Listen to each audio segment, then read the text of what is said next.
એટલે ધીમેથી પૂછ્યું, હે સ્વામીનાથ, તમે કેમ આજ એટલા બધા ખુશ છો? એટલે કે સાંભળ, અકબરના દરબારની અંદર એમ કે ફરમાન થયેલું કે જે ઘરની અંદર એમ કે પત્નીનો હાલતું હોય સફરજન લઈને ઘરે આવે, અને જે ઘરની અંદર એમ કે પુરુષનો હાલતું એના પતિનો હાલતું હોય એ ઘોડું લઈને ઘરે આવે. તારું કોઈ દી કઈ હાલ્યું છે ખરું? તો કે નહીં હો, કે આખા નગરની અંદર હું એક જ એવો છું કે એક જ વ્યક્તિ ઘોડું લઈને આવ્યો છે.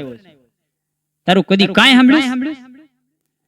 તો કે નહીં, તમે તો મારું એમ કે ભાઈ આ તલ ભારે સાંભળ્યું નથી.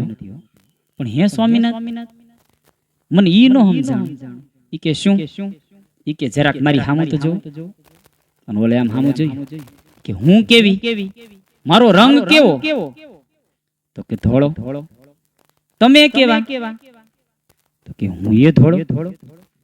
આપડા છોકરા કેવા? તો કે એ ધોળા. અરે કે આપડા ઘરની દિવાલનો રંગ કેવો? તો કે એ ધોળો. અરે ભલા માણસ, હું ધોળી, તમે ધોળા, આપડા છોકરા ધોળા, ઘરની દિવાલનો રંગ ધોળો, અને તમે કાળું ઘોડું લઈને દોડ્યા આવ્યા. ઓલાઈ જોયું, ઓહો, અરે આ તો મોટી ભૂલ થઈ ગઈ. ઈ ધોળી, હું ધોળો, છોકરા ધોળા, દિવાલની રંગ છે એમ કે ધોળો. હું એ મૂર્ખનો જેમ કાળું ઘોડું લઈને દોડ્યો કે જાવ જાવ બદલી આવો, ધોળું ઘોડું લઈ આવો. અને ઓલા ભાઈ પાછા ઘોડે પલાણ માંડ્યા, તબડીક તબડીક તબડીક તબડીક તબડીક તબડીક તબડીક તબડીક તબડીક તબડીક તબડીક તબડીક કરતો ઘોડું હાલ્યું ભાઈ. જાય અકબર દરબારની અંદર. અકબરને કે જહાં આપના, તો કે શું છે? કે ધોળું ઘોડું જોઈએ. કે કેમ? તો કે ધર્મ પત્નીએ કીધું. અકબરે ધીમેથી કીધું, ભાઈ જો આ એક સફરજન વધ્યું ને તારા જ ભાગનું છે, ઘોડું મૂકી દે અને સફરજન લઈને ઘર ભેગો થા. ભૂકા કાઢી નાખી. આ પત્ની.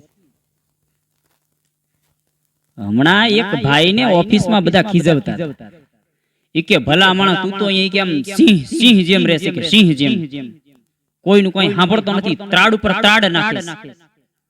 ઘરે જાતે એમ કેમ થઈ જાય? ઓલો કે ઘરે હું સિંહ જ હોઉં પણ સાક્ષાત જગદંબા ઉપર સવાર થઈ જાય. હા, નારી તું નારાયણી, ભૂકા કાઢી નાખે. સાક્ષાત જગદંબાની મૂર્તિ હોય, રણચંડી હોય, ત્યારે રણચંડીનું રૂપ લઈને કાંઈ કહી શકાય.